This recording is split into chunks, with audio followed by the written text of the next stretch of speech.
আজকে আমরা পড়তে চলেছি মোশন ইন 1D ফিজিক্সের একমাত্রিক গতি যেটাকে বলে। তো বেশি ইন্ট্রোডাকশন না দিয়ে শুরু করা যাক মোশন ইন 1D। তো আমরা যেটা প্রথমেই পড়তে চলেছি আমরা বলে নিই, যেটা প্রথম আমরা আজকে পড়তে চলেছি সেটা হচ্ছে পজিশন, পার্টিকেল পজিশন, পার্টিকেলের পয়েন্ট মাস এবং পার্টিকেলের রেস্ট অ্যান্ড মোশন। তো প্রথমে আমরা সেটা শুরু করছি, সেটা হচ্ছে পজিশন।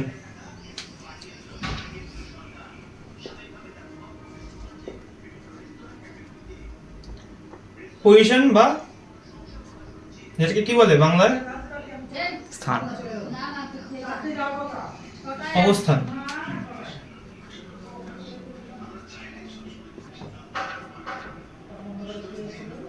তো একটা পার্টিকেলের অবস্থান বলতে আমরা কি বুঝি সেটা বলতে গেলে আমাকে বুঝতে হবে যে আমাদের কোঅর্ডিনেট কাকে বলে, যে স্থানাঙ্ক কাকে বলে। তো প্রথমে আমরা স্থানাঙ্ক হিসেবে আমরা যদি আমি বলতে চাই যে -3, এবার যদি কেউ তোমাকে বলে যে যেরকম আমরা ছোটবেলায় পড়ে এসেছি ক্লাস 10-এ যে যে কোনো বিন্দু স্থানাঙ্ক বলতে অরিজিন বা মূল বিন্দু থেকে সেই বিন্দুর যে দূরত্ব বা যে স্থানাঙ্ক সেটা বোঝায়, মানে এটা মূল বিন্দুর রেফারেন্স হবে, মানে মূল বিন্দুর সাপেক্ষে হবে। তো যদি আমি বলি এই এই জায়গায় দুইয়ে একটা যে কোনো পয়েন্ট আছে, তো এখানে আমি দুই কি করে বলতে পারছি? দুই এই জন্য বলতে পারছি যাতে আমি মূল বিন্দুটাকে রেফারেন্সে নিয়েছি। যদি মূল বিন্দুটার সাপেক্ষে যদি না নিতাম তাহলে আমি বলতে পারতাম না যে বিন্দুটা অবস্থান কোথায়। সেরকমভাবেই যদি আমি একটা অবস্থান কল্পনা করি, কোনো একটা বিন্দুর অবস্থান, যে বিন্দুটা এখানে আছে বা এখানে আছে, ধরি এটা এ বিন্দু, এটা ধরি বি বিন্দু, ঠিক আছে। যদি এই দুটোর অবস্থান আমি বের করতে চাই তাকে আমাকে একটা যে কোনো মানে তৃতীয় বিন্দুর অবস্থান আগে বের করে নিতে হবে, তার সাপেক্ষে আমি এই দুটো বিন্দুর অবস্থান বলতে পারবো। যদি আমি এই তৃতীয় বিন্দুটাকে না নিই তাহলে আমি এই দুটোর অবস্থান কখনো বলতে পারবো না। মানে যদি আমি এ কে বোঝাতে চাই তাহলে আমাকে বি কে আগে ধরে নিতে হবে যে এখানে একটা বিন্দু আছে আর এই বিন্দুর সাপেক্ষে আমি দ্বিতীয় বিন্দুর অবস্থানটাকে কল্পনা করতে পারি। তো এটা একটা ইমাজিনারি বলতে পারো, মানে একটা মানে কল্পনা বলতে পারো, যেটার সাপেক্ষে প্রথমে এটা ধরে নেওয়া হয়, এটা অ্যাক্সিওম বলতে পারো। এইটার উপর ভিত্তি করে পুরো মানে পজিশন এবং তারপরে পুরো ফিজিক্স ডিপেন্ড করছে। তো আমি যদি বলি এর অবস্থান এইখানে, তো তার মধ্যে আমাকে ধরে নিতে হবে এটা বি এর সাপেক্ষে অবস্থান। এবার যদি আমি বি এর অবস্থানটা নির্ণয় করতে চাই সেটা আবার দ্বিতীয় পক্ষে এর সাথে হবে, এইটুকুনি বুঝে গেলে। তো এটা ডেফিনেশন এরকমভাবে লেখা যায়, পদ্ধতির মধ্যে যদি আমি একটা কোনো বস্তু বা বস্তুকণার মানে অবস্থান নির্ণয় করতে চাই সেটা আমাকে মূলবিন্দু বা কোনো একটা বিন্দুর সাপেক্ষে সেই অবস্থানটা নির্ণয় করা যায়। তো এটাকে পজিশন বলে। তো এটা এটা হচ্ছে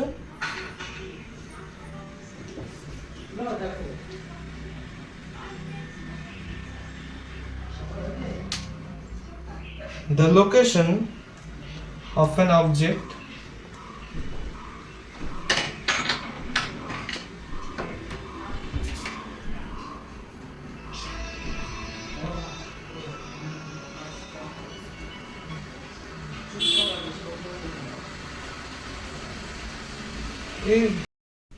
তো পজিশন বলতে কি বোঝায়, যে কোনো একটা অবজেক্টের লোকেশন যেটা কিনা কোনো একটা নির্দিষ্ট বিন্দুর সাপেক্ষে কোনো একটা স্থানাঙ্ক পদ্ধতির দ্বারা নির্ণয় করা হয়েছে।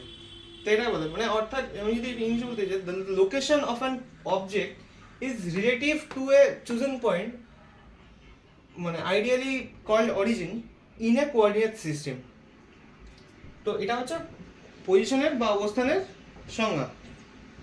এবার আমি যদি বলতে চাই এটা আমি কি করে নির্ণয় করছি, পজিশনটা আমরা ধারণা পেতে গেলে আমাকে জানতে হবে যে পজিশন আমরা সাধারণ, এটা সাধারণ পৃথিবীতে বা সাধারণ জীবনযাপনে আমরা পজিশন কিন্তু কোনো কোঅর্ডিনেট সিস্টেমের দ্বারা নির্ণয় করি না। আমরা কিসের দ্বারা নির্ণয় করি? আমরা চারটে দিক আছে, যদি আমরা জানি যে চারটে দিক আছে, সবসময় খাতার উপরের দিকটাকে উত্তর বা নর্থ, নিচেরটাকে দক্ষিণ বা সাউথ, ডান দিকেরটাকে ইস্ট বা পূর্ব, আর বাঁ দিকেরটাকে ওয়েস্ট ধরা হয়। তো এই north, south, east and West, এই চারটে যে রেখা, যেটা একটা সমতলকে চার ভাগে ভাগ করেছে, এই রেখা দ্বারা আমাদের মানে কোঅর্ডিনেট সিস্টেম নির্মিত হয় সাধারণ পৃথিবীতে। এবার যদি আমি বোঝাতে চাই যে এখানে যে কোনো একটা বিন্দু আছে, তো এই বিন্দুটা যদি আমি এ ধরে নিই, তো এর স্থানাঙ্ক আমি কি করে পাবো এটার সাপেক্ষে? তোমাকে ধরতে হবে এই চারটের এই দুটো রেখা যেখানে ছেদ করেছে সেই বিন্দুটাকে আমি ও বা মূল বিন্দু ধরতে পারি। তো এই বিন্দুর সাপেক্ষে আমি এই রেখাটাকে বা এই বিন্দুটাকে আমি এটার অবস্থান নির্ণয় করতে পারছি। যেরকম যদি আমি এটাকে একটা সরলরেখা দিয়ে আমি যুক্ত করে দিই,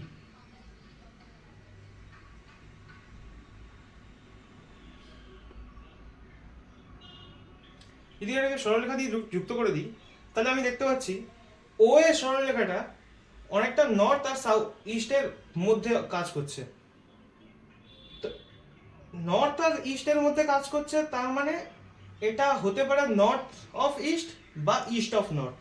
এবার সেটা আমি আসছি না, তার মানে এটা যে কোনো একটা অ্যাঙ্গেল করে আছে। তার মানে কি দাঁড়াচ্ছে, এটা একটা নির্দিষ্ট দিক বরাবর কাজ করছে পজিশনটা।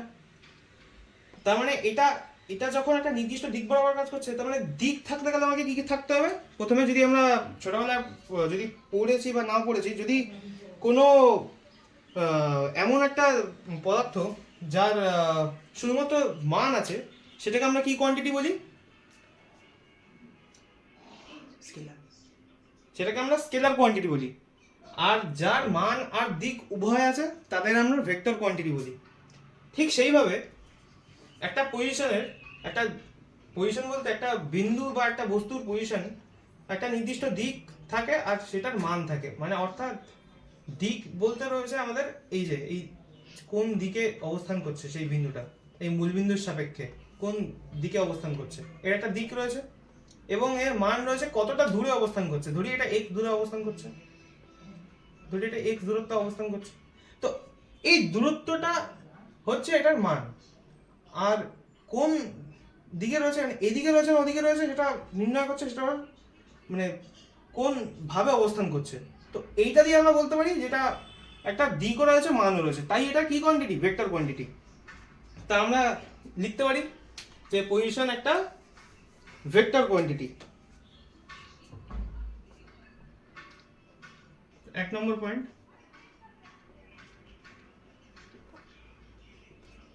position is a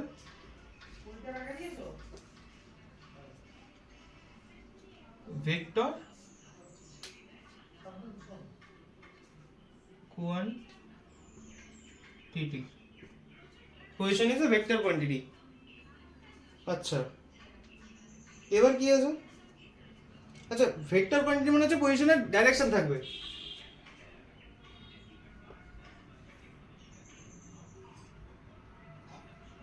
মানে হচ্ছে ডাইরেকশন। এবার যদি আমি পজিশনের ক্ষেত্রে বলতে চাই যে পজিশন যদি ভেক্টর কোয়ান্টিটি হয়ে থাকে, তাহলে যদি আমরা ভেক্টর জেনে থাকি, তো এটা আমরা পরে জানবো যে ভেক্টর কোয়ান্টিটি সর্বদা একটা ভেক্টরকে নির্দেশ করে। আর সেইটাকে যদি আমি পজিশনের সাপেক্ষে বলতে চাই, সেটা একটা পজিশন ভেক্টরকে নির্দেশ করে। তার মানে যদি আমি আঁকি,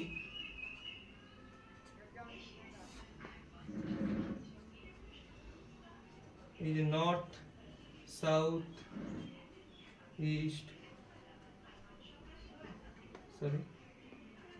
ওয়েস্ট, মানে যদি ও হয়, যদি এ হয়, তো এই যে রেখাটা টানলাম আমি, এটা ও এ দ্বারা যুক্ত করা হচ্ছে। এটা কি ও এ দ্বারা যুক্ত করা হচ্ছে, এটাকে যদি আমি আর ধরে নিই, আরটাকে যদি পজিশন ভেক্টর ধরে নিই, ঠিক আছে, আরটাকে যদি আমি একটা রেখা ধরে নিই, ঠিক আছে, যেটা ডিস্টেন্স আর, তাহলে এটাকে আমি কি চিহ্নিত করবো? এটাকে বলা হচ্ছে পজিশন ভেক্টর। যেহেতু ও একটা পজিশনকে নির্দেশ করছে, এর পজিশনটাকে নির্দেশ করছে, আর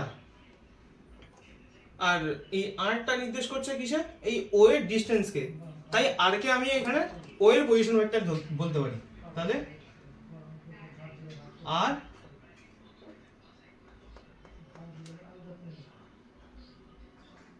আর is a position vector of OA, ঠিক আছে? তো ও এর পজিশন ভেক্টর হচ্ছে আর, বা এটাকে আমি এ ড্যাশ দিয়েও এ ভেক্টর দিয়েও চিহ্নিত করতে পারি, সেটা কোনো আসা যায় না। এবার এটা একমাত্রার জন্য এটা ঠিক আছে, মানে এটা যে এবার আরটা যদি এই নর্থ ইস্ট সাউথ ওয়েস্ট যদি না হতো, এটা যদি Y Y dash X X dash হতো, তাহলে আমি আর কে দুইভাবে চিহ্নিত করতে পারতাম। দ্বিমাত্রিক স্থানাঙ্ক জ্যামিতির ক্ষেত্রে এটাকে X I cap Y J cap হিসেবে কল্পনা করা হয়। মানে আই ক্যাপ মানে আমি এক্স অক্ষের মধ্যে কতটা চলেছি, এটা হচ্ছে আই দ্বারা চিহ্নিত করা হয়। আর জে দ্বারা চিহ্নিত করা হয় মানে আমি ওয়াই অক্ষে কতটা চলেছি।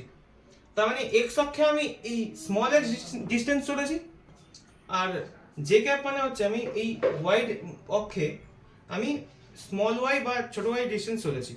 এটা দ্বারা যোগ করে এটা নির্দেশ করা হয়। এটা ভেক্টর কোয়ান্টিটি। এবার এটা হচ্ছে 2D পজিশনের ক্ষেত্রে। কিন্তু পজিশনটা যদি আমি 3D করতে চাই, তাহলে সেম আর কিচ্ছু করতে হবে না আমাকে, এইটাকেই তখন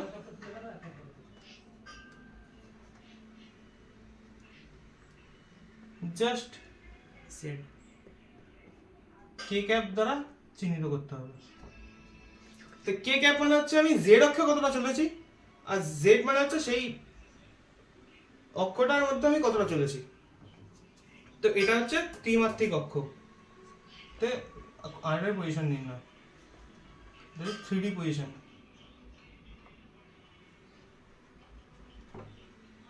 ঠিক আছে, এই অবধি বোঝা গেল। এটা হচ্ছে পজিশনের ইয়ে। তো আজকে আমরা পড়তে চলেছি মোশন 1Dর দ্বিতীয় পার্ট, যেটা আমরা আগের দিন শুরু করেছিলাম, শেষ করেছিলাম পজিশন দিয়ে। তো আজকে আমরা সেই পজিশন দিয়ে শুরু করছি। যে আগের দিন বলা হয় ওঠেনি যে পজিশন দিয়ে আমরা ভেক্টর দিয়ে চিহ্নিত করি, এটা আমরা আগের দিন বলেছি যদিও বা, যে পজিশন আমরা ভেক্টর দিয়ে নির্ণীত করি।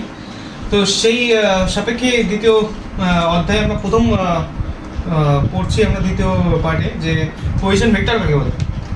তো লেখা আছে যেরকম, যে পজিশন ভেক্টর, যে position characterised by a vector known as position vector. অর্থাৎ যদি একটা ভেক্টর কোনো একটা পজিশনকে নির্দেশ করে, যেরকম এটা একটা নাম্বার লাইন ধরে রাখছি, এটা হচ্ছে অরিজিন, এটা অ্যাক্সিস, দুটো অ্যাক্সিস পৃথক অ্যাক্সিস, এটা ধরে নিলাম এ ড্যাশ, এখানে হচ্ছে বি, এটা হচ্ছে বি ড্যাশ। যদি এটা হয়, আর এটা যদি অরিজিন হয়, ও ইজ দ্য অরিজিন,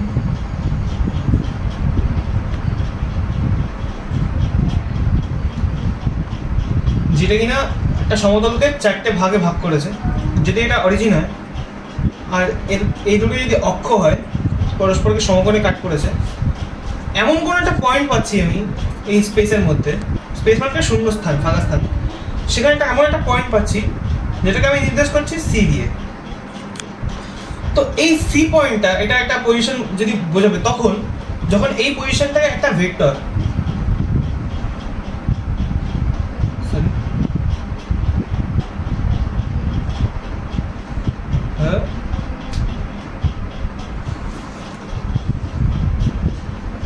একটা ভেক্টর ওসি দ্বারা চিহ্নিত করছে, ঠিক আছে, সি ভেক্টরটাকে। তো এই একটা ভেক্টর যেটাকে আমি আর দিয়ে নামকরণ করতেই পারি, আগের দিন যেরকম বুঝিয়েছি, আগের দিন আর দিয়ে নামকরণ করেছি, এটাকে আমি আর ভেক্টর দ্বারা চিহ্নিত করতে পারি। তা আর ভেক্টর এমন একটা ভেক্টর যেটা কিনা সি পয়েন্টে পজিশনটাকে নির্ণীত করছে। অর্থাৎ আমি এখানে ওসিকেই অ্যাকচুয়ালি আর ভেক্টর দ্বারা কি রিপ্রেজেন্ট করছি। তো এই সি পয়েন্টটাকে আমি যদি আমি আর দিয়ে রিপ্রেজেন্ট করি মূলবিন্দুর সাপেক্ষে উইথ রেসপেক্ট টু এটা কি উইথ রেসপেক্ট টু অরিজিন, তাহলে এই ওসিকে বা সি পজিশনটাকে আমি আর দিয়ে নির্দেশ করছি অরিজিনের রেসপেক্টে, অরিজিনের সাপেক্ষে, তাহলে আমি এই ভেক্টরটাকে কি বলবো পজিশন ভেক্টর। তো দেন R is called a position vector। এবার আমি আরের জায়গায় অন্য কিছু নিতে পারতাম, ঠিক আছে, কিউ পি যেটা খুশি। এবার সি এর জায়গায় অন্য কোনো পজিশন নিতে পারতো, হয় এখানে একটা বিন্দু থাকতো যেটা এখানে নাম দিতাম আমি ডি, ঠিক আছে, এখানে একটা পজিশন থাকতো এই বিন্দু, ঠিক আছে, এখানে একটা যেরকম পজিশন থাকতো, বা এটা পজিশন থাকতো, বা এখানে একটা পজিশন থাকতো, বা এখানে একটা পজিশন থাকতো, ঠিক আছে, এটার নাম দিলাম ই এফ, হ্যাঁ এখানে হচ্ছে কিউ, যা খুশি।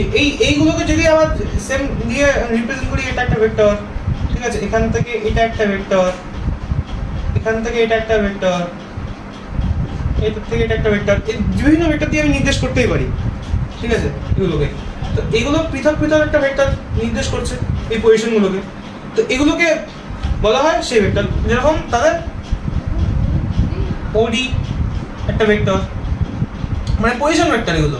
তারপরে ওসি তো আছে পজিশন ভেক্টর, ও ই, এবার ওই নামকরণ আমি অন্য করতে পারি আর1 ভেক্টর, আর2 ভেক্টর করতেই পারি, সেরকম ও এফ ভেক্টর, আবার ও কিউ ভেক্টর, বিভিন্ন ভেক্টর আমি নির্দেশ করতেই পারি। এটা চলে গেল হচ্ছে ভেক্টর পজিশন, মানে অর্থাৎ যেই মানে কোনো একটা বিন্দু বা যে একটা পার্টিকেল আছে যেটা যেই পজিশনে অকুপাই করে রেখেছে কোনো একটা স্পেসের মধ্যে, সেটা যদি আমরা কোনো একটা ভেক্টর দিয়ে নির্দেশ করি মূলবিন্দুর সাপেক্ষে, সেটাকে আমরা পজিশন ভেক্টর বলতে পারি সেই ভেক্টরটাকে। এটা এই অবধি আমরা বুঝে গেলাম। স্টার্ট। এবার আমরা বলবো হচ্ছে ফ্রেম অফ রেফারেন্স কি। ভালো করে বোঝো ফ্রেম অফ রেফারেন্স মানে কি। এই যে আমার হাতটা মুভ করছে, তো কার সাপেক্ষে মুভ করছে? এবার কেউ বলবে যে আমরা তো স্থির আছি, আমাদের চোখের সাপেক্ষে মুভ করছে, আচ্ছা ঠিক আছে, কিন্তু কথাটা এটা আসছে না। কথাটা যদি এটা পুরো ব্ল্যাক থাকতো, পুরো ব্ল্যাক আউট হয়ে যেত, আমার হাতটা কেউ দেখতে পেত না। তো সাপেক্ষ হচ্ছে যেটার উপর আমি সেটাকে মুভ করাচ্ছি, যাকে তুমি ফ্রেমে নিচ্ছ। এখান থেকে ভালো বুঝতে হবে যে ক্যামেরায় যে ফ্রেমটা আছে, এখানে আমরা সেই ফ্রেমের কথা বলছি, অর্থাৎ নির্দেশতন্ত্রের কথা বলছি, যে কার সাপেক্ষে, কোন নির্দেশতন্ত্রের সাপেক্ষে এটা করা হচ্ছে আমাদের। যেরকম এখানে আসছে যে ফ্রেম অফ রেফারেন্স কি, এটা সংজ্ঞা দেওয়া আছে। এটা তো জাস্ট বইতে তোমরা যেরকম সংজ্ঞা পাচ্ছ সেরকমই সংজ্ঞা দেওয়া আছে, কিন্তু এটা আমাদের বুঝতে গেলে বুঝতে হবে যে ফ্রেম অফ রেফারেন্স অ্যাকচুয়াল নির্দেশতন্ত্র কি বলছে আমাদের। সাধারণত যদি কোনো পদার্থ বা কোনো বস্তুকণা গতিতে বা স্থিতিতে থাকে, কোনো বস্তুকণা যদি গতিশীল হয় বা স্থির হয়, সেটা আমরা কী করে বুঝবো? কার সাপেক্ষে দেখছি সেটা বুঝবো। যেরকম যদি তুমি কোনো ট্রেনে চলতে চলতে দেখো কোনো একটা বাচ্চা ট্রেনের মধ্যে খেলছে, বা কেউ ট্রেনের মধ্যে হাঁটছে, সে বা ট্রেনের মধ্যে বসে আছে, সে তোমার সাপেক্ষে বসে আছে, মানে তোমার সাপেক্ষে সে স্থির। কিন্তু যদি তুমি দেখো বাইরের একটা গাছকে, সেই গাছটা কিন্তু বিপরীত দিকে গতিশীল। এইটাই পার্থক্য নির্দেশতন্ত্র আর তোমার।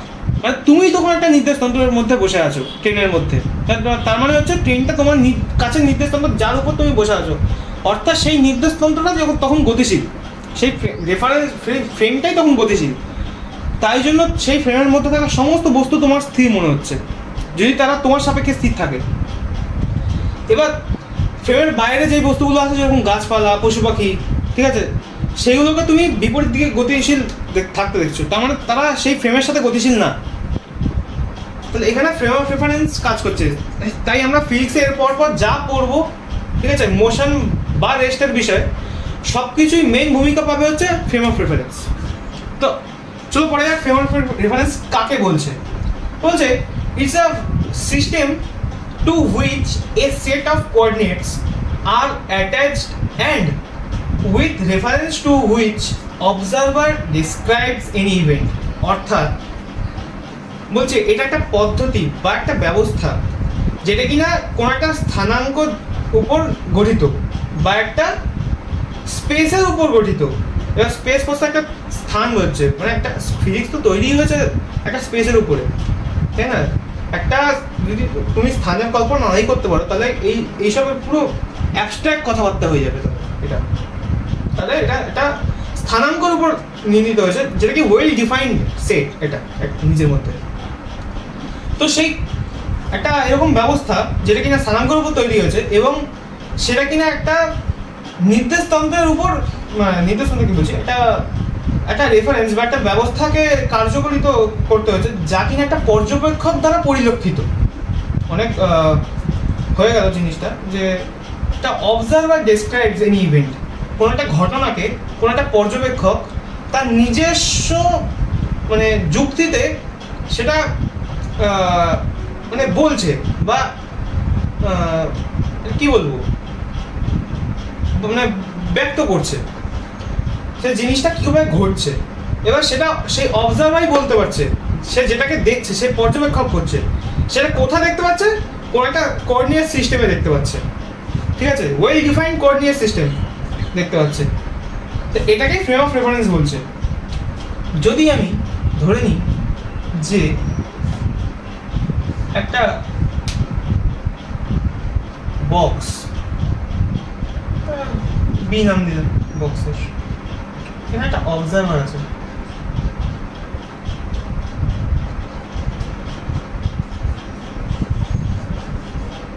এবার এটা বক্স এটা গতিশীল এদিকে এদিকে মুভ করছে, ঠিক আছে, চাকা লাগিয়ে মুভ করছে।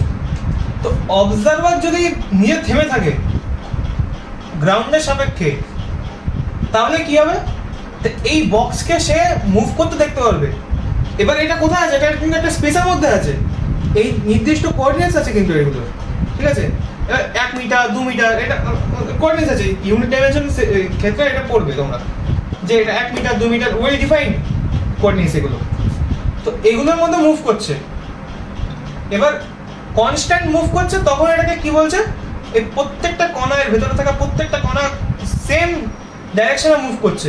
তো ওই জন্য এইটা মোশন আছে কার সাপেক্ষে, অবজারভারের সাপেক্ষে। তো অবজারভার তখন সেটা ফ্রেম অফ রেফারেন্সে কাজ করবে অবজারভার। কিন্তু এই সেম ভাবে যদি আমি ভাবি আমি এই অবজারভার পৃথিবীতে নেই, অবজারভার পৃথিবীর বাইরে আছে, ঠিক আছে, এবার আমি রেস্টে আছি, মানে এই বক্সটা রেস্টে আছে পৃথিবীর সাপেক্ষে, মানে উইথ রেসপেক্ট টু আর্থ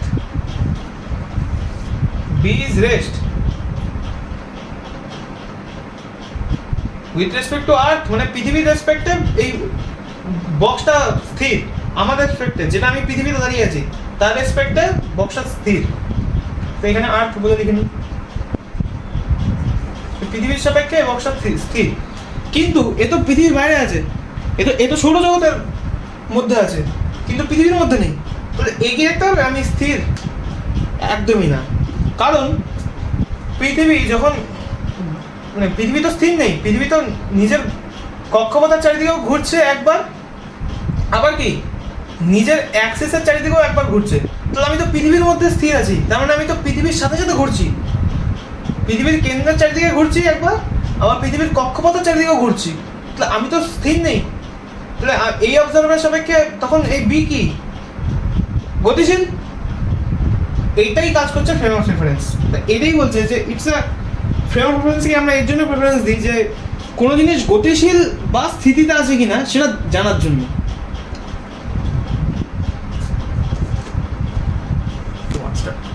এবার কোনো জিনিস রেস্ট বা মোশন এটা ডিপেন্ড করছে তার ফ্রেম অফ রেফারেন্সের উপর।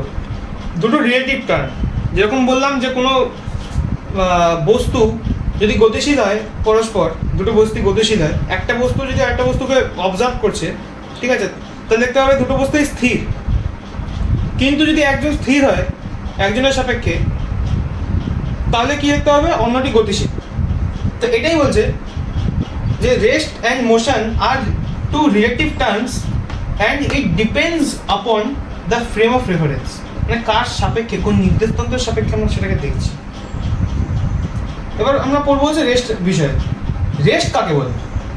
কোনো বস্তু বা বস্তু সামগ্রী রেস্টে আছে কিনা সেটা জানতে গেলে তাকে জানতে হবে সে নির্দেশতন্ত্রের সাপেক্ষে এবং সময়ের অতিবাহিত সময়ে সে তার নিজের পজিশন পরিবর্তন করছে কিনা।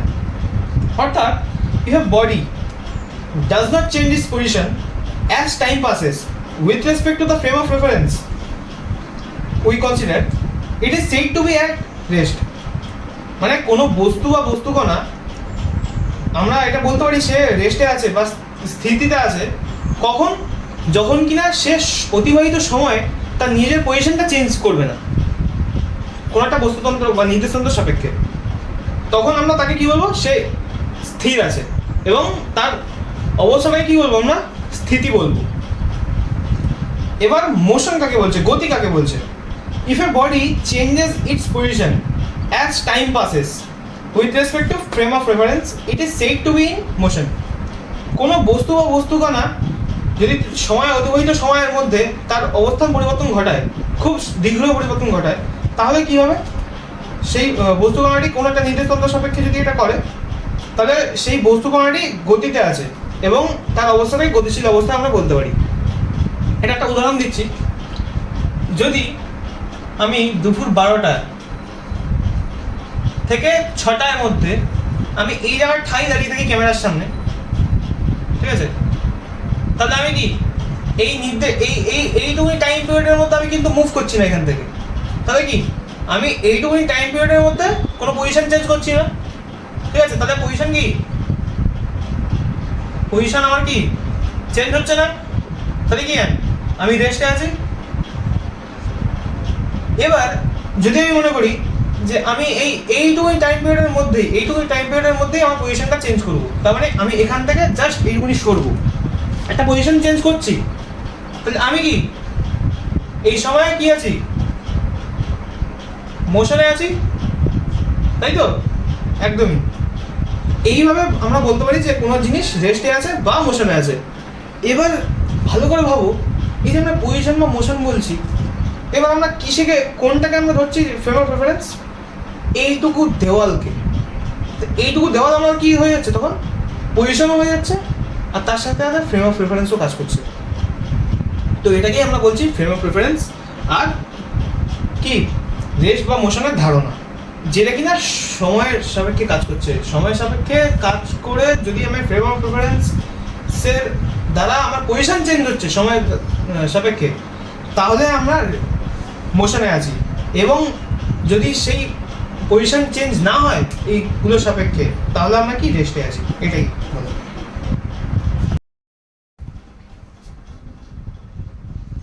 তো এরপর আমরা পড়বো হচ্ছে types of motion. Types of motion কাকে বলে? কয়টা গতি আছে? একমাত্রিক গতি, ওয়ান ডাইমেনশনাল মোশন, দ্বিমাত্রিক গতি, টু ডাইমেনশনাল মোশন, এবং ত্রিমাত্রিক গতি, থ্রি ডাইমেনশনাল মোশন। তো একমাত্রিক গতি, দ্বিমাত্রিক গতি আর ত্রিমাত্রিক গতি, এই তিনটাকে পার্থক্য কি করছে, তিনটার মধ্যে পার্থক্য কি, সেটা আমরা এখানে পড়বো। তো ভালো করে দেখতে, এখানে লেখা আছে যে motion of a body in a straight line is called one dimensional motion. মানে যদি এই পেনটা বা এই মার্কারটা যদি এই একটা সরলরেখায় গতিশীল হয়, তাহলে আমি এই গতিটাকে কি বলবো, ওয়ান ডাইমেনশনাল মোশন, ঠিক আছে, যেটা আমরা ওয়ান ডি মোশন বলে থাকি। এবার যদি এই পেনটা এরকম রাউন্ড করে ঘুরতে ঘুরতে ঘুরতে ঘুরতে যেত, তাহলে কি হতো, এটা কিন্তু টু ডাইমেনশনাল মোশন, এটা প্লেনের মধ্যে হচ্ছে। তার মানে motion of a body in a plane is called two dimensional motion. একটা প্লেনের মধ্যে আছে, একটা সমতলের মধ্যে আছে, ঠিক আছে, যেটা যাচ্ছে, তাহলে এটা কি হবে, টু ডাইমেনশনাল মোশন হবে। এবার তিন মাত্রিক বা থ্রি ডাইমেনশনের মতো কাকে বলে? যদি একটা বস্তু বা বস্তুকণা স্পেস বা শূন্যস্থান বা ফাঁকা স্থানের মধ্যে যদি তার মোশন হয়, যেরকম এটা হাওয়ায় উঠছে, ভাসছে, এদিকেও যেতে পারে এদিকেও যেতে পারে, হাওয়ায় ভাসতেও পারে, আবার উপরে নিচে উঠতে পারে, আর তিন দিকে যেতে পারে, ডাইনে বায়ে, উপরে নিচে আর সামনে পিছনে, এই তিন দিকে যেতে পারে, তাহলে সেটাকে কি বলবো? থ্রি ডাইমেনশনাল মোশন বা ত্রিমাত্রিক গতি। এবার বলছি এটা কোঅর্ডিনেটস বা পজিশনের ক্ষেত্রে এটা কি অন্তর আসছে? এটা তো আমরা জেনে গেলাম জেনারেল টার্মে এটা কাকে বলে আর কাকে বলে। এবার আমি বলতে চাইছি যে অ্যাকচুয়াল পজিশনটাকে কেন্দ্র করে বা কোঅর্ডিনেটসকে কেন্দ্র করে এই তিনটে পার্থক্য কি?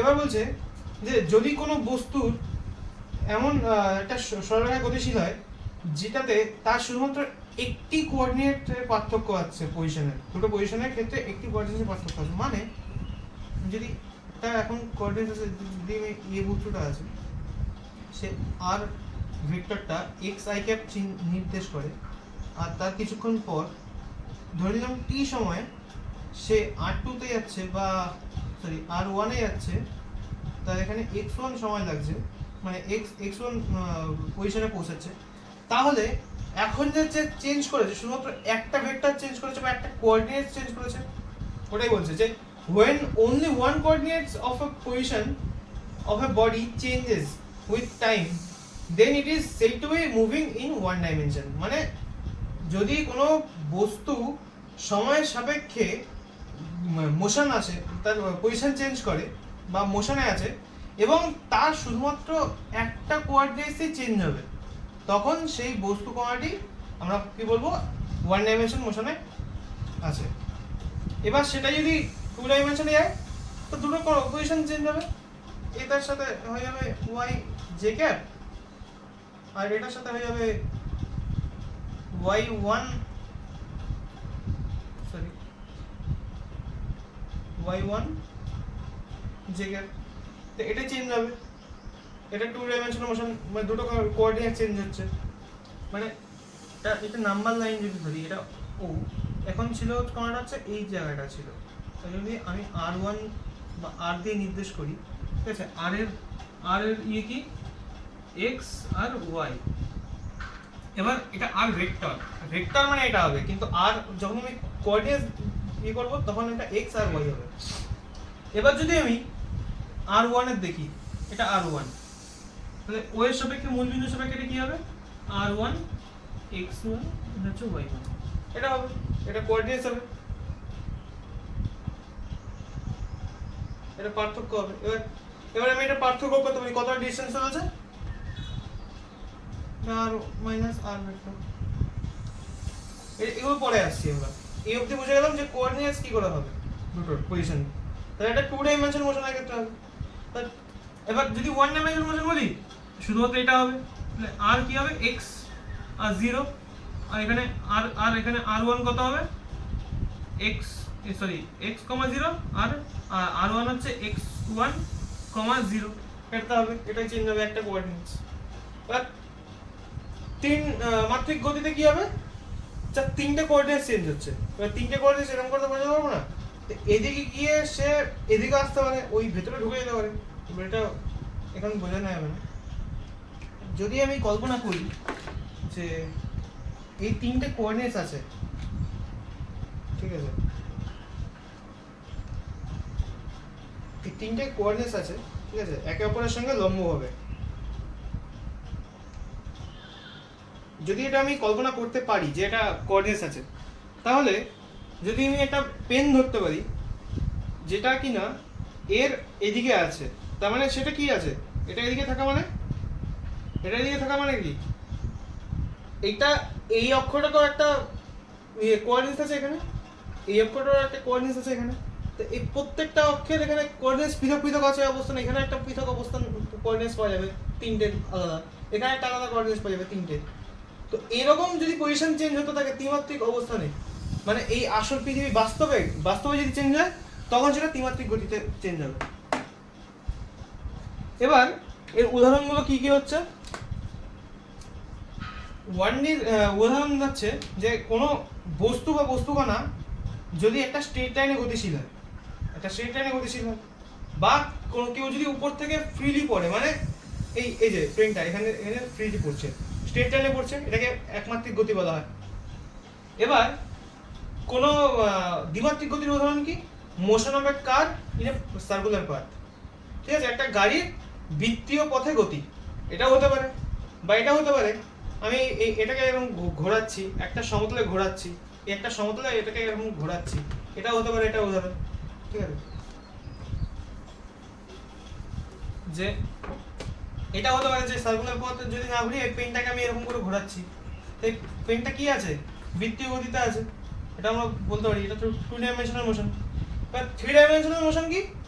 Motion of aeroplane. একটা এরোপ্লেন কি করছে?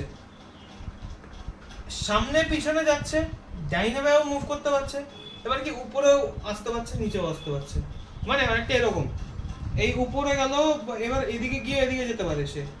ঠিক আছে, এরকম, মানে একটা প্লেন কি করছে? এরকম টেক অফ করছে, ঠিক আছে, এরকম করে এরকম করে টেক অফ করছে, এবার টেক অফ করে সে উঠছে, আবার সামনেও যাচ্ছে, আবার ডান দিকেও মুড়তে পারছে, বাঁ দিকেও মুড়তে পারছে। তো 3 দিকে করতে পারছে, একটা উপর, একটা নিচ, একটা ডাইন দিকে, একটা বাঁ দিকে, আর একটা কি সামনে পিছনে, এই 3 দিকে মুভ করতে পারছে, তাই জন্য তার গতিকে কি বলা হচ্ছে? ত্রিমাত্রিক গতি। এটাই সেম একটা বার্ডের গতি, ওটাই। ঠিক আছে, অ্যাজ ইট ইজ একটা মৌমাছি বা এরকম একটা ছোট ছোট ফ্লাইং ইনসেক্ট গুলোর গতি, তাই সেগুলো হচ্ছে ত্রিমাত্রিক গতি। এটাই হচ্ছে টাইপস অফ মোশন, আর কিছুই না। এবার আমরা পড়ছি পার্টিকেল বা পয়েন্ট মাস কাকে বলে।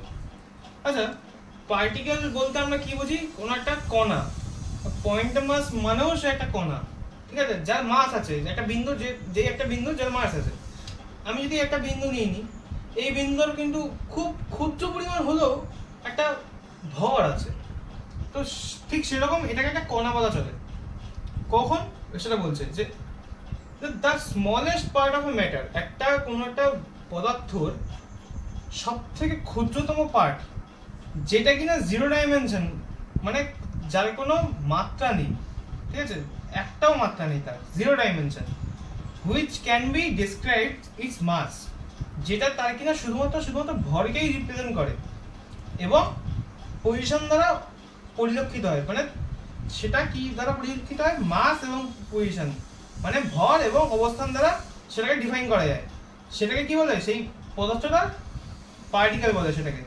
তার মানে এটাই হচ্ছে পার্টিকেল বা পয়েন্ট মাসের সংজ্ঞা। এবার 0 ডাইমেনশন বলতে কি বুঝি? 0 ডাইমেনশন মানে যার কোনো ডাইরেকশন নেই, ঠিক আছে, dimension is depends in direction, মানে এটা খুব ইম্পর্টেন্ট। ডাইমেনশন হচ্ছে ডাইরেকশনকে নির্দেশ করে।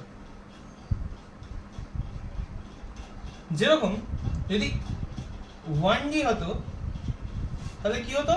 একটা ডাইরেকশন থাকতো, হয় ডান দিকে যাবে, না এদিকে, হয় এদিকে যাবে, না এদিকে যাবে, উপর নিচে যাবে না। 2D তে হলে কি হতো?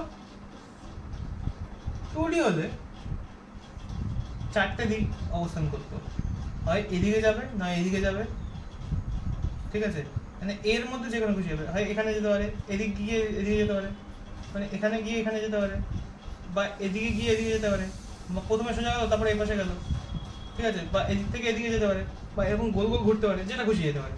তা 4 দিকে যাওয়ার সম্ভাবনা আছে।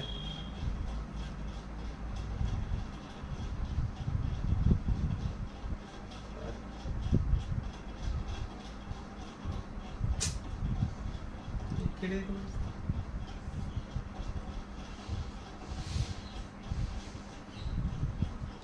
4 দিকে যাওয়ার সম্ভাবনা আছে, কিন্তু 3D তে কি? এই 3 দিকে যাওয়ার সম্ভাবনা আছে, ঠিক আছে,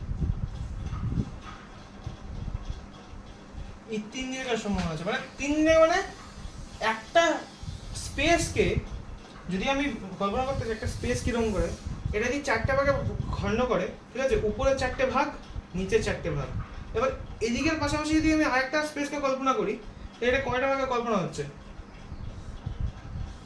অনেকটা এরকম কল্পনা হচ্ছে, এরকম, ঠিক আছে। এবার এইটাকে কাটছে আর একটা প্লেন,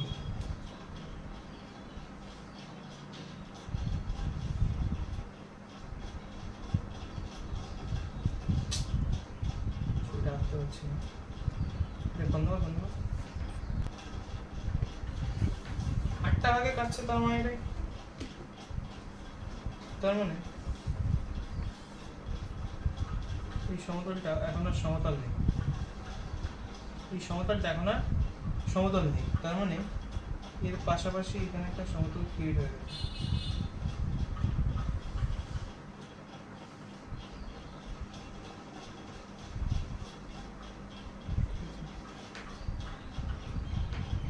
এবার এটাকে আর একটা সমতল কাটছে এরকম ভাবে, ঠিক আছে, এটাকে লম্বভাবে কাটছে, এটা একটা সমতল, ঠিক আছে, এর উপর দিয়ে একটা সমতল আছে, এরকম ভাবে আঁকতে পারি। এই সমতলগুলো 4টে ভিন্ন ভিন্ন ভাগে ভাগ করছে, তার মানে এটাকে যদি আমি এরকম ভাবে এটাকে কাটতো, বন্ধ কর। স্টার্ট। এবার আমরা দেখছি এই দুটো প্লেন আছে, এই দুটো প্লেন যখন একে অপরকে ইন্টারসেক্ট করছে, তো কয়টা ভাবে কাটছে ভাবে দেখো। যদি আমি এদিকে ভাবে লক্ষ্য করি, এই একটা প্লেন, এই একটা প্লেন, এই একটা আলাদা প্লেন, এই একটা আলাদা প্লেন, দুটো, ঠিক, এই ওই পারে একটা, দুটো, এবার নিচে 1 2 আর এর পিছনে 1 2, সেম ভাবে তাহলে উপরে 4টে নিচে 4টে, কত হলো 8টা। এবার দুটো প্লেন একে অপরকে ইন্টারসেক্ট করলে বা একে অপরকে ছেদ করলে 8টা সেকশনে একটা স্পেসকে কাটে, ঠিক আছে, তা এটাকে 3 ডাইমেনশন স্পেস বলা হবে। এই দুটোকে কি বলা হবে? অক্ষ বলা হবে। আর একটা অক্ষ হচ্ছে এটা আমরা দেখাতে পারছি না, এটাকে জেড অক্ষ ধরা হয়, ঠিক আছে, যেরকম এটাকে ধরা হয় কি, এটাকে এটাকে এটাকে কি ধরা হয়, এটাকে ধরা হয় এক্স, এটাকে ধরা হয় ওয়াই, এটাকে ধরা হয় জেড, সেরকম ভাবে এটাকে ওয়াই অক্ষ, এটাকে এক্স অক্ষ, আর এটাকে শুধুমাত্র এক্স অক্ষ ধরা হয়। তা এটাকে বোঝা গেল এরকম, এটা হচ্ছে 3D। এগুলো হচ্ছে 1 ডাইমেনশন, 2 ডাইমেনশন, 3 ডাইমেনশন ছবি, তাহলে এটা অ্যাকচুয়ালি 3 ডাইমেনশন ছবি হবে আঁকলা। তো বোঝা গেল তাহলে। আর এটা একটা মানে একটা পাওয়ার আছে, মানে কোনো জিনিস যদি বলা হয় যে 1 ডাইমেনশন একটা জিনিসকে কয়ভাবে কাটে, ঠিক আছে, ইন্টারসেক্ট কয়ভাবে করে, মানে 2 এর পাওয়ারে সামথিং, n মানে হচ্ছে ডাইমেনশন। যদি আমি 1 ডাইমেনশন বলি তাহলে এখানে 2 এর মাথায় 1 হয়ে যাবে, তাহলে 1 হয়ে গেলে কত, একটা সমতলকে কয়ভাবে কাটছে, 2 ভাগে, 1 আর 2। এবার যদি আমি 2 ডাইমেনশন বলি, 2 এর মাথায় 2 হয়ে যাবে, 4 ভাগে, 1 2 3 4, 4টা ভাগ কাটছে। এবার যদি আমি 3 ডাইমেনশন বলি, 2 এর মাথায় কিউব হয়ে যাবে, মানে 8 বার। এবার গুনি 1 2 ওই পাশে 3 4, এই পাশে 1 2 এদিকে 3 4, তার মানে টোটাল 8টা হচ্ছে, 4টে উপরে 4টে নিচে 4টে, 8টা। এবার যদি আমি পয়েন্ট ডাইমেনশন বোঝাতে চাই, পয়েন্ট ডাইমেনশন আর কিচ্ছু না, যার কোনো দিক নেই, যার ডান দিকে বা দিকে উপরে নিচে কিচ্ছু নেই, শুধুমাত্র একটা জায়গা স্থির, 0। তো এই জন্য এটাকে কি বলা হয়, ইটস এ 0 ডাইমেনশন। যার কোনো দৈর্ঘ্য প্রস্থ উচ্চতা কিচ্ছু নেই, সেটাকে একটা 0 ডাইমেনশন বলা হয়। যেমন একটা বিন্দু, তাই জন্য বিন্দুকে আমরা 0 ডাইমেনশন দিয়ে বোঝাতে পারি, বা বলতে পারো বিন্দুই হচ্ছে অ্যাকচুয়ালি 0 ডাইমেনশন। এবার এর মধ্যে নোট করার বিষয় কি কি আছে, যে আমি কখন একটা বডিকে একটা পার্টিকেল ধরবো, তখন যখন তার বডি, সেই বডির আকার তার গতির যে রেঞ্জ আছে বা গতির যে পরিসীমা আছে তার থেকে অনেক কম হবে। যেরকম আমি যদি সৌর পরিকল্পনা করি যে এটা সূর্য এই কোনো একটা দূরত্বে, ঠিক আছে, পৃথিবী অরবিট করছে, পৃথিবী এটা কক্ষপথে পৃথিবী ঘুরছে, ঠিক আছে, এটা অনেকটা বড় হলো, কিন্তু আমরা জানি সূর্য পৃথিবীর থেকে 13 লক্ষ গুণ বড়। তো এটা অনেকটা মানে অনেকটাই এটা ডিস্টেন্স হয়ে যাচ্ছে, আর পৃথিবী খুব খুব খুব ছোট, মানে ছোট হয়ে যাচ্ছে, মানে একটা পয়েন্টের বরাবর, মানে এরকম হয়ে যাচ্ছে। তো তখন আমরা সেই বড় অবজেক্টটিকে বা বড় বস্তুটিকেও আমরা, এই বডিটাকে আমরা একটা পার্টিকেল কনসিডার করতে পারি, কারণ তখন যখন তার রেঞ্জ যে মোশন করছে, সেই এই কক্ষপথের বরাবর যখন এই মোশন হচ্ছে, তখন পৃথিবীটা কিন্তু অনেকটাই ছোট, ঠিক আছে, পৃথিবী অনেকটাই ছোট এর গতির চক্করে। তো এই গতির জন্য পৃথিবীটা অনেকটা ছোট বলেই আমরা এটাকে কি কনসিডার করতে পারি, এটা একটা পার্টিকেল কনসিডার করতে পারি, ঠিক আছে, পৃথিবী তখন একটা কি বলতে পারি, পার্টিকেল বলতে পারি, একটা বস্তু কণা বলতে পারি। আর এইটা থেকে আমরা কি জানতে পারি যে ইন অ্যাবভ কনসিডারেশন, এতদূর অবধি আমি যা ধরেছি সেটা আমরা কি করব, যখন একটা বডিকে আমরা বস্তু কণা হিসেবে মানে ট্রিট করব, তখন কি করবে, তার প্রত্যেকটা কণা সেই গতির সঙ্গে সেম কন্ডিশনে থাকবে। তার মানে এই বিন্দুটা যদি পৃথিবী হয়ে থাকে, তাহলে আমরা এই পৃথিবী নামক এই গ্রহটিকে বা বডিটিকে আমরা যদি একটা কণা হিসেবে ধরে থাকি, এই পৃথিবীর মধ্যে থাকা প্রত্যেকটা বস্তু এই গতির সমাকুলে আচরণ করতে হবে। মানে এটাও যদি এদিকে যায়, এর মধ্যে থাকা প্রত্যেকটা বস্তু এদিকে যেতে হবে। আমরা বুঝতে পারি না সেটা আলাদা, কিন্তু প্রত্যেককেও এদিকে ফোর্স করছে, প্রত্যেককেও এর মধ্যে থাকা প্রত্যেক কণা এদিকে যাচ্ছে, তবে গিয়ে এই পুরো পৃথিবীটা সেম গতিবেগে এদিকে যাচ্ছে। তার মানে যদি আমি বলি আমি আমার হাতটা এদিকে নিয়ে যাচ্ছি, আমার হাতটা যদি আমার একটা কোনো বডি হয়, তাহলে আমার হাতের মধ্যে থাকা প্রত্যেকটা কণা এই সেম দিকে মোশন করছে। তাই জন্য আমার হাতকে আমি এদিকে যেতে দেখছি। যদি একটা কণা যদি এদিকে মুভ করতো, তাহলে এই মোশনটা কি হতো, অ্যাবস্ট্রাক্ট হয়ে যেত, মানে আমরা বুঝতে পারতাম না।